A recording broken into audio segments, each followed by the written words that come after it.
Hi, my name is Sam Jabley, and you're watching Lab 2, Motion of a Falling Object for Physics 1. So, for an introduction, the purpose of this lab is to observe the motion of a falling object that is dropped from a position of rest, and to use software to track the data to create an experimental model of position versus time. The experimental model that I create is going to be compared to two computational models based on physics principles, largely the momentum principle.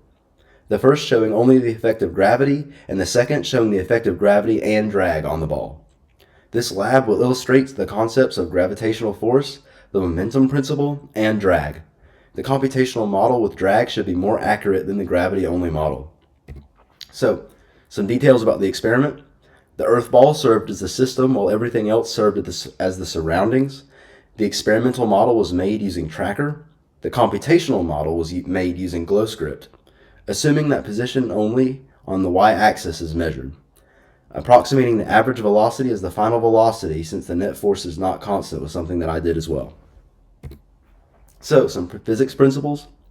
Newton's second law states that the net external force upon an object made in a straight line is equal to the change in momentum divided by the change in time. With the net force formula and the momentum formula there, you can derive the velocity update formula. Using the velocity update formula and the position update formula, the final position and velocity of the ball could be calculated. The net force inside of the equation would be the net force of gravity and drag added together, which are acting in opposite directions. So, for my experimental model, I set up some axes and I dropped the ball, and I used every single frame and keyed the center of mass of the ball. To the right, you can see the graphs made from the experiment. So for the computational model, for gravity only, I edited the code by first inserting the mass of the ball here, and then I added code to compute the force of gravity on the ball, and then set that equal to the net force since this model has no drag force. And then I changed the code to the velocity and position update formulas down here to make the correct calculations. Here is the result of the computational model, gravity only. And the computational model, gravity and drag, I added in the formula to calculate the drag force on the ball, right here. I added the drag force to the total net force calculation, right below it, and then I changed the B value in the drag formula to create a viable computational model. And here's the results of the computational model of gravity and drag. I forgot to put it in the title, but this is gravity and drag. And here's the model comparison of all three.